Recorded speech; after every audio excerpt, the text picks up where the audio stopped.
লালটু ভয়ের ভিতরে ঢুকছেন কি? তৃণমূলের যখন মুখ্যমন্ত্রী মমতা ব্যানার্জি আমাদের কলকাতার সভাতে বলেছিল যে কোরআন বাইবেল মহাভারত সব শেষ হয়ে যাবে কিন্তু আমার উন্নয়ন শেষ হবে না, তখন একটা পয়েন্ট আমি শুনেছিলাম। এরপরে বাবরি মসজিদ হওয়াতে হুমায়ুন কবির সাহেবকে আমাদের এখান থেকে পদ থেকে বের করে দিয়েছে। এবং যে মুখ্যমন্ত্রীর পাশে যে মঞ্চে যারা থাকে তাদেরকে আমরা বলি, ওই টুপি পরা কিছু মুসলমান আছে, তারা ওই ফিরহাদ হাকিমের মতন লোক। ফিরহাদ হাকিম সাহেবকেও বলি আমি, এবং আরো যারা টুপি পরা সাইডে থাকে মঞ্চে, মুখ্যমন্ত্রীর মঞ্চে, সেই মুসলমানদেরকে বলি তোমরা একবারকার জন্য ভাই মুসলিম হয়ে দেখো মুসলিমের কি দরদ আর মুসলিমকে কিভাবে অপমান করছে। তোমরা ওই তৃণমূল হয়ে থাকিও না, মরার আগে একবার মুসলিম হয়ে তোমরা দেখো যে আমরা মুসলিমের কত অপমান হয়েছে, মুসলিমকে কি কত নিষ্কৃষ্ট ভাবে দেখা হয়েছে। যে মুখ্যমন্ত্রীকে আমরা ভোট দিয়ে মুখ্যমন্ত্রী বানিয়েছি, সেই মুখ্যমন্ত্রী আজ আমাদেরকে মুসলমানকে ভোট ব্যাংক করে রেখেছে। তা তোমাদের চোখ কান নাক একবার তোমরা খুলে দেখো আমাদের মুখ্যমন্ত্রী মুসলিমদেরকে কত ভালোবাসে।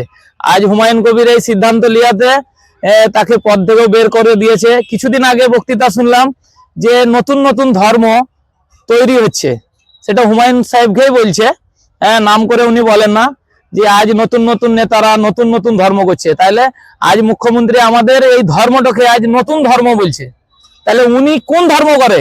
একবার মাথায় কাপড় নিয়ে উনি ইফতার করাচ্ছেন মুসলিমদেরকে, একবার মাথায় কাপড় নিয়ে দেখছি ও দোয়া পড়ছে।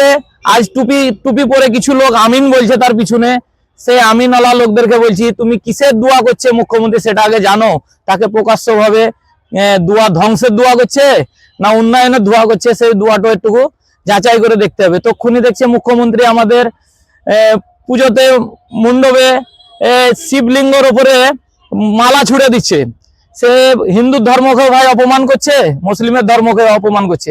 সে ধর্মটা আগে আমাদের মুখ্যমন্ত্রী সে ধর্মটাকে ভালো করে জানুক, কিভাবে তাকে স্বাগত জানা হয়, তাকে কিভাবে সম্মান দিতে হয়। আরে যে মুখ্যমন্ত্রী আমাদের কোনো ধর্মকেই সম্মান দিতে জানে না, সে মুখ্যমন্ত্রীর পিছনে আমরা কেন আছি? আজ সেটা বুঝে আমাদেরকে আজ পিছিয়ে আসতে হবে। এটাই আমাদের সময়, মুখ্যমন্ত্রীকে চিনার বুঝার, আমাদের জানার এটাই সময়। আজ যত মুসলিম ভাই আছো তোমাদেরকে বলি, তোমরা মুখ্যমন্ত্রীকে চিনে তোমরা নিজে নিজের জায়গায় তোমরা নিজের ধর্মকে বুঝে লাও। তাতে হিন্দুর ধর্ম বুঝে লাও, মুসলিমের দুই ধর্মকে নিয়ে আজ খেলা করা হচ্ছে, আর আমাদের নিজেদের মধ্যে দঙ্গ লাগানো হচ্ছে। যে একবার পুজো দেওয়া হচ্ছে, একবার ইফতার করা হচ্ছে। আজ মুখ্যমন্ত্রীর টাকাতে আমরা ইফতার করছি ভাই, এই ইফতার কি হবে? আপনারা বড় বড় হাফেজ মাওলানা যারাই আছেন ওই মঞ্চে, তারা একটু চিন্তা করেন যে মুখ্যমন্ত্রীর টাকাতে আমরা ইফতার করছি, তার দুয়াতে আমরা রোজা খুলছি। তা সেটা একটু চিন্তা ভাবনা করেন, এখনো সময় আছে। আপনারা এই নিজের ধর্মকে এইভাবে নষ্ট করিয়েন না।